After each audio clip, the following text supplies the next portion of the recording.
Hello traders, Gary Wagner here, just before 2 o'clock in Honolulu, 7 o'clock in New York. It is Monday, November the 4th, 2019, and this is the Daily Report for Gold and Silver. We're going to look at prices of the changes after the break, but gold closed up fractionally higher, up about $1, physical down a little bit, all due to dollar strength. We'll take a look at the price board and we'll see it's softened a little bit, but I still believe that it is in excellent parameters to have a rally re-continue. Let's take a look at current pricing.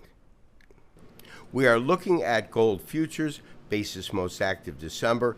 After the break, currently down 210. The low that it has hit today is really not that much. It comes in at 1508. Our stop's well below that. When we look at platinum, that is higher in the aftermarket, up $2, $940. Palladium was down during normal trading, but now it's up a little bit at $1,757.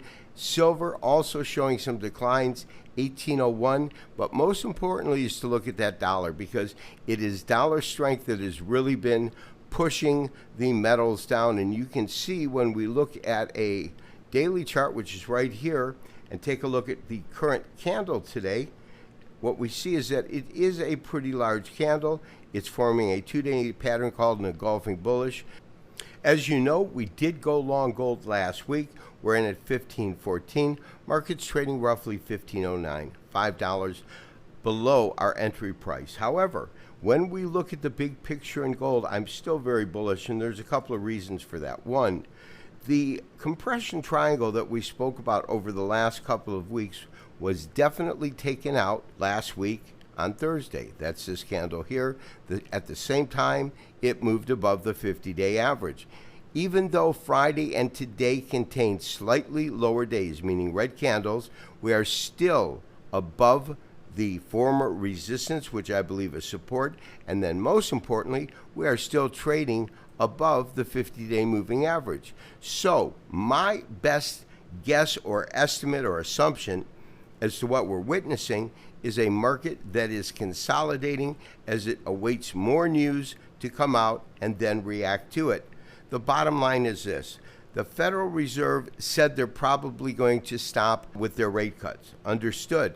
But what they're not talking about is expenditures amounting to $60 billion a month in terms of asset accumulation. That to me is that they're printing money. Lowering interest rates simply makes it easier to obtain the money or cheaper, but when you actually purchase and swell your asset sheet, what you're doing is you're printing money. You're putting more into the money supply. As long as they continue to do that, as long as the other central banks are following suit, and lastly, as long as the trend of the central banks continuing to accumulate gold continues or actually speeds up, my sense is that there's really only one way this market can go over time, and that's going to be to higher pricing. Now, once again, let's go through our basic goals. If we get stopped out, we get stopped out, but we're actually below, a little bit below these candles right here. I believe 68. We're in very good shape. Now, when we look at the series of tops, there's one that comes in at 1520, and that represents the high of this one spike that came in also. The next real level that we can look at is right around here. They're not all equal, but they come in very, very close to that, and that makes that an even stronger level. After that, we have this particular level at 1540. It, of course, is based on this top here, and then the highest is traded to 1564.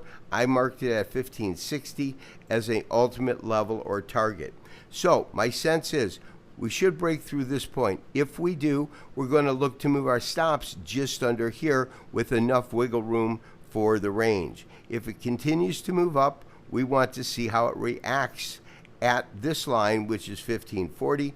If it stalls here, that might be an indication to just take the stop to the market, pull profits. We're in a good price. However, if it breaks through this area, it is almost certainly destined to take out the former top this year at 1564. It might go 5 or 10% higher and then retrace, or it might go to a new level, because that's going to be really dependent on what happens to the trade war. The spin changes on a daily basis. They're signing, they're not signing, everything's well, nothing's well. And so I'm not sure that any American is getting the truth. I believe we're getting a lot of spin from whatever media outlets you're looking at. I think we're hearing different stories, but the stories are the same. They are spinning it to their favor. So for that reason, maintain your long position, maintain your current stop. This has been Gary Wagner, wishing you as always good trading. We'll talk to you tomorrow for the next daily update and review. Bye-bye.